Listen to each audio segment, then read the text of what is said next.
감사하며 기도하옵나이다. 오늘 말씀의 제목을 눈먼 사랑이라 했습니다. 영어 제목으로는 No excuse, 변명할 여지가 없다라는 것이죠. 여러분, 영주권을 신청한 사람은 그 영주권을 받을 때 얼마나 기쁠까요? 한국에서 소포가 오기로 되어 있는 사람은 그 소포를 받을 때, 그 소포를 뜯을 때 얼마나 기쁠까요? 기도를 오랫동안 하다가 분명히 기도는 응답된다라는 믿음을 가지고 때가 되면 하나님의 때에 이루어질 것이다라는 믿음으로 오랫동안 기도를 했는데 드디어 기도가 응답되는 것을, 그 하나님의 은혜를 받게 된다면 그때 얼마나 기쁠까요? 약속된 그 어떤 것, 기약된 그 어떤 것을 받는다는 것. 그리고 그 받는 순간은 참으로 특별하고 비길 수 없는 기쁨을 우리에게 줄 것입니다. 작년인가요? 재작년인가요? 저희 집에 소포가 하나 도착했습니다. 미국에서 왔어요. 모르는 이름이 써 있었습니다. 홀리스터, 아베크롬비 이렇게. 그래서 어쨌든 우리 집 주소로 정확하게 제 이름으로 왔으니까 뜯어봤죠. 이상한 옷들이 들어있었습니다. 너무 꼭 끼는 옷들.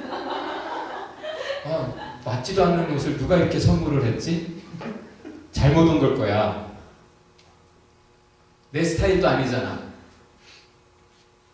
그때 아니야, 이거 되게 유명한 상표야. 젊은 애들이 좋아하는 거야. 그래? 내가 하도 젊은이 목회에 안 어울리게 입어서 누가 스타일 좀 바꾸라고 선물한 걸까? 이런저런 추측들을 내놓으면서 누가 선물했을까 상상을 했지만 확신할 수 없어서 그냥 입어보지도 못하고 그냥 박스로 놔뒀다가 며칠 뒤에 깨달았습니다. 한국에 있는 사촌 동생이 저한테 미리 부탁을 했어요. 형, 한국에서는 이게 너무 비싸서 미국에 있는 회사에 온라인으로 주문했거든요. 형네 집으로 갈 거예요. 한국어로 붙여주세요. 제 거 아니었습니다. 사촌 동생에게 붙여줘야 될 소포였습니다. 미리 그런 부탁을 들었어요. 그것을 알고 기다렸습니다. 그런데도 막상 받았는데 새까맣게 잊어버리고 이것을 보고 어찌할 바를 몰랐던 거죠. 근데 오늘 본문에서는 이렇게 말합니다. 우리에게 온 것입니다. 다 같이 우리에게 온 것입니다. 하나님께서 말씀을, 구원의 말씀을 보내셨는데 우리에게 Yes, it's to you. 여러분 이방인들을 포함해서 우리 모두에게 주신 것입니다. 그렇게 오늘 본문이 말하고 있습니다. 하나님은 우리에게 기쁨을 주는 어떤 선물을 보내시는데 바로 보내시는 하나님이십니다. 뭘 보내실까요? 말씀을 보내십니다. 무엇보다 말씀을 보내세요. 그리고 사람들을 보내십니다. 약속된 사람들. 어떤 면에서는 그 말씀을 가지고 오는 사람들, 혹은 그 말씀을 이루는, 행하는 사람들을 보내시는 것이죠. 하나님은 약속하신 대로 우리에게 계속 때에 맞춰 보내십니다. 오늘도 우리에게 말씀하십니다. 그렇게 약속된 한 사람이 왔는데 누굴까요? 세례 요한이었습니다. 예수님보다 유명한, 예수님에 대해서는 함부로 했어요. 유대 종교 지도자들이, 바리새인들, 서기관들, 제사장들이 예수님에 대해서는 함부로 챌린지하고 나중에는 빌라도에게 거의 협박 비슷하게 해가지고 죄 하나도 찾지 못했지만 그를 가장 처참한 십자가형의 사형 죽였습니다. 그러나 세례 요한에게는 그렇게 못했어요. 세례 요한에 대해서는 함부로 말을 하는 것도 조심해야 했어요. 예수님이 세례 요한이 하늘에서 보내진 사람이냐 아니면 그냥 땅에 속한 사람이냐? 라고 할 때 고민을 했어요. 왜냐하면 모든 백성이 그리스도로 오해할 만큼 세례 요한은 너무나 가문도 훌륭해.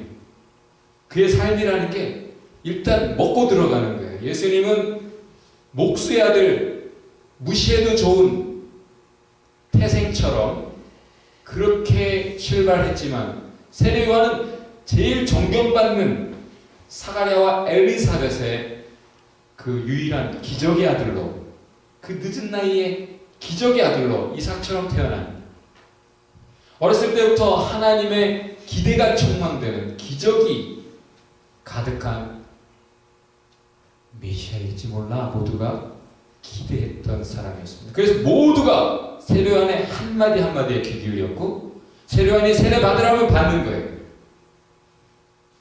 그렇게 세례 요한은 유대 땅에서 유명했고, 바울이 전도 여행을 가서 그 로마 시대에 저 멀리 가서 유대인 회당에 가도 예수님은 모르는데 세례 요한은 알아요. 그 정도로 세례 요한이 유명한, 그렇게 보내진 사람이었죠. 근데 그가 자신이 그리스도가 아니라고 분명히 말했다는 거예요. 내가 아니라 뒤에 오는 그 예수님이 그리스도다, 너희가 기다리는 메시아야 라고 증거했다는 것이죠. 보내진 사람은 자기 자신을 증거하지 않습니다. 하나님의 사람은 자기 자신의 존재를 증명하기 위해 살지 않아요. 보낸 분이 누구인지, 보낸 분의 목적, 그 뜻을 드러내는 삶에 헌신하죠.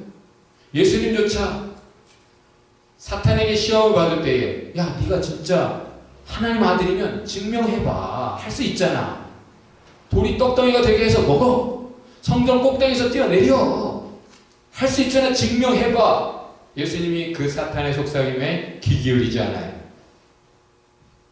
자신의 존재는 보내신 자에 의해서 확인되는 거예요. 내가 누구냐는 바울이 훌륭한 많은 타이틀을 가지고 있었지만 그것을 nothing, 똥처럼 버렸어요. 배설물처럼 버려버렸습니다. 나는 오직 그리스도의 종이다. 그리스도와 관계해서 자신을 설명하고 있어요. 예수님의 친동생이었던 야고보, 자신을 예수의 동생이라고 하기보다는 나는 예수 그리스도의 종이다 라고 소개하죠. 예수 그리스도의 동생, 친동생이다 하면 벌써 먹고 들어가는 거예요. 자신이 드러나서는 안 되고 오직 예수 그리스도를 증거해야 되는 것이 보내심을 받은 사람의 사명이었기 때문에 세례 요한이 모두가 순항하는 그가 예수님만 증거합니다. 바로 세례 요한을 통해서도 분명하게 하나님이 보내셨다는 거예요. 말씀을. 그리고 죽으셨다가 살아나셔서 사람들에게 보이셨고 그 증인들을 또한 보내주셨다는 거예요. 이런저런 사람들을 통해 이런저런 말씀들을, 이런저런 증거들을 우리에게 분명히 보내시는 분이다. 그런데 그 말씀을 기억 못한 정도가 아니라 깨닫지도 못했어요. 안식일마다 반복해서 읽는 그 말씀, 예수에 관한 말씀, 그리스도에 관한, 그 메시아에 관한, 구원에 관한, 하나님의 뜻에 관한 그 말씀들을 깨닫지도 못했어요. 그러니 삶이 말씀과 무관하게 갈 수밖에. 실제 삶 속에서 말씀이 증거하고 있는 예수를 죽였어요. 거부했을 뿐 아니라 죽였습니다. 그 말씀들을 가지고 온 증인들을 다 죽였듯이 예수를 죽였어요. 그런 인간의 죄악성, 무지몽매하고 악하고 충성되지 못하고 그런 죄악만 반복하는 인간들, 그럼에도 불구하고 그런 죄악에도 불구하고 하나님은 우리를 사랑하십니다. 할렐루야. 그래서 희찬이가 잘 부르는 찬양, 왕 겸손의 왕 평범한 목수의 아들, 그 뒤에 나오는 가사는 당신은 사랑의 눈먼 주님. 사랑을 하면 눈이 멀죠? 네, 코딱지도 안 미워요. 고춧가루도 흉하지 않죠? 눈곱도 애교덩어리죠. 성우이 그런가 보네. 사랑은 그렇게 unfailing love, 성경에 있는 표현대로라면 끝이 없어요. 진정한 사랑은 끝이 없습니다. 끝없는 사랑. 또한 그것은 반드시 이루어지는 사랑이에요. 인간의 죄 때문에 하나님의 사랑의 계획이 좌초되는 경우가 없어요. 결국 인간이 계속 하나님의 말씀조차 깨닫지 못하고 그의 증인들 다 죽이고 예수마저 죽였지만 하나님이 살리셨고 하나님의 구원 역사는 결국 다 이루어졌습니다. 저와 여러분을 향한 하나님의 뜻, 하나님의 사랑의 계획들은 다 이루어지는 줄 믿습니다. 어떤 남자가 저 거리에서 몸을 파는 한 여성을 데리고 와서 결혼을 했어요. 그리고 애도 낳았어요. 그런데 애 낳고 좀 있다가 이 여성이 다시 나가가지고 딴 남자들하고 바람을 피우는 거예요. 이 남자가 어떻게 할까요? 다시 가서 그 여자를 데리고 와서 죄를 책망하기보다는 이제는 나와 사랑하자 하면서 다시 함께 사는 거예요. 이게 하나님의 사랑을 성경에서 얘기하고 있는 호세아의 사랑. 부르기 노래하는 호세아스 러브. 호세아라는 선지자가 하나님이 우리를 얼마나 사랑하시는지, 어떻게 사랑하시는지 실제 삶을 통해 그렇게 비주얼을 보여주는 시청각 교육 그렇게 했죠. 제주도에 어떤 사람들이 와서 부모 효도 관광을 와가지고는 부모를 놔두고 가버리는 거예요. 섬이니까 못 빠져나오잖아요. 자식들이 가버리면. 고려장이죠, 현대판. 버리고 가는 거예요, 부모를. 그럼 경찰서에 가가지고 부모가 자기 이름과 자기 자신에 대해서는 말을 하는데 자기를 버린 자식들의 이름이나 주소, 그들의 신상 명세를 절대 말하지 않는다는 거예요. 자식들에게 누가 될까? 자기를 버렸음에도 불구하고 여전히 사랑하는 그런 부모의 사랑.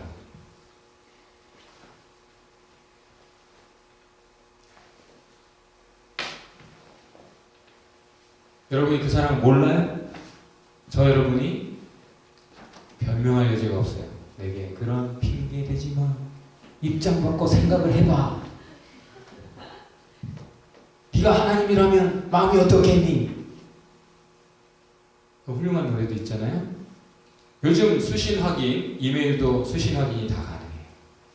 보내면 받았는지 안 받았는지 확인할 수 있어요. 카톡 확인했으면 확인했구나를 보낸 사람이 알 수 있죠. No excuse. 변명할 여지가 없어요. 우리가 하나님의 사랑을 모르는 게 아니에요. 자꾸 이래서 저래서 하나님 난 이해할 수 없어. 하나님 어찌 그런 하나님이 있어? 자꾸 변명을 할 뿐. 하나님의 사랑을 몰라서가 아니고 변명을 할 뿐이에요. 내리사랑에도 불구하고 변명을 하고 있을 뿐이에요. 유명한 작품 데이지를 쓴 펄벅이라는 그 작가가 어느 글에 자기 속마음을 썼어요. 자녀들 중에 자폐아가 있었어요. 도대체 이 아이를 왜 주셨는가? 하나님 원망스럽겠죠? 이 아이를 키우면서 애가 빨리 그냥 죽어서 하나님께로 가는 게 본인에게도 좋은 것 아닐까? 이런 고민을 해요.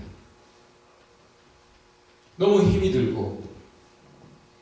근데 그런 고민 속에 그 아이를 바라보는 시선은 자라지 않는 아이. 그렇게 명찰을 달고 살아가는 그 아이. 세상이 그런 시선으로 보는 그 아이. 그 세상에서 살아가는 그 아이를 보면서 이 펄벅이 생각이 많이 바뀌어요. 지능이 인간의 가치를 결정짓는 전부일까? 인간 그 자체가 가진 존엄성은 어디 갔고, 우리 인간이 그렇게 사랑을 평가하고 그렇게 사랑을 못하는가? 이 아이가 아니었다면 내가 얼마나 이해 못할 인간의 존엄성인가? 자라지 않는 아이로 바라보는 이 세상에 이 아이를 버려둘 수 없다. 포기할 수 없다. 그렇게 그 아이를 사랑하는 엄마의 마음.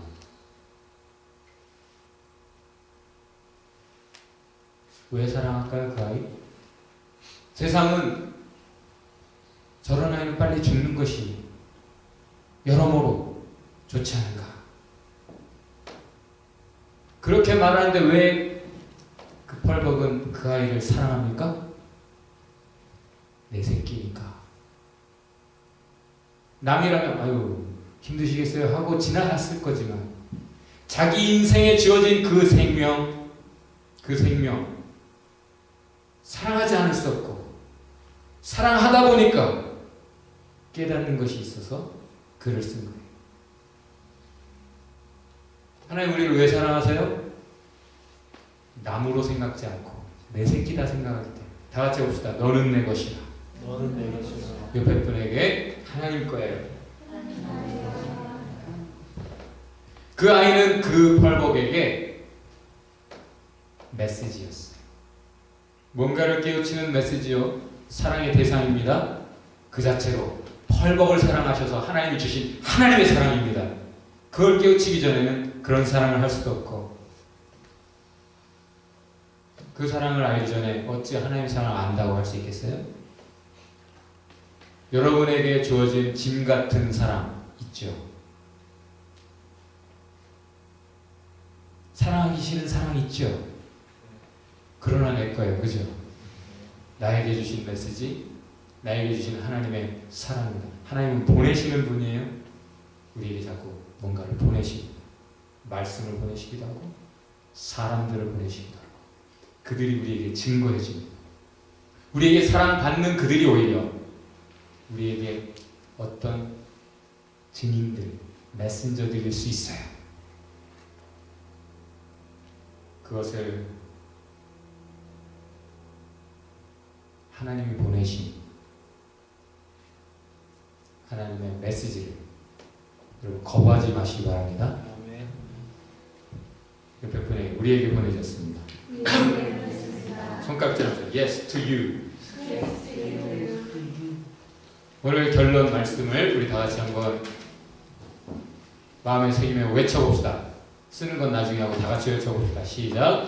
듣고 깨달으라. 기억하고 영접하라. 증인이 되라. 보내졌는데 기억하지 못하면 삶이 따로 갑니다. 여러분 오늘 말씀 기억하지 않으면 일주일, 오늘 들어놓고 은혜 받아놓고 일주일은 삶이 따로 가는 거예요. 하나님이 특별하게 보내신 그것을 거부하고 무관하게 하나님의 사랑 메시지를 놓치고 살아가게 되죠. 그러나 듣고 오늘 깨달았다면 기억하고 올 때 영접하세요. 거부하지 마시고 embrace 그것을 끌어안으세요. 힘들어도 싫어도. 그러면 참 사랑을 깨닫고 참 사랑을 증거하는 참 사랑을 경험하는 증인이 될 것입니다. eyewitnesses 목격자들이 될 줄 믿습니다. 같이 기도합시다. 말씀에서 깨달은 대로 주님 사랑이 어떤 것인지 주여 우리로 더 온전히 알게 하옵소서. 그 사랑을 모르는 채 이런저런 변명으로 외면한 채 사랑하는 많은 자들, 하나님 우리 자신이 우리 모두가 더 회개하고 엘리야의 심령으로 와서 우리의 마음이 하나님께로 돌아가게 했던 세례요한처럼 우리의 마음이 이제 다시 주님의 사랑으로 달려가게 하옵소서. 기도합시다. 하나님의 메시지를 듣고 깨닫고 기억하고 하나님 보내신 모든 것들을 embrace 해주시고 온전한 사랑의 증인들이 되게 하옵소서. 같이 기도합시다.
아버지 하나님, 우리도 눈먼 사랑 갖게 하옵소서.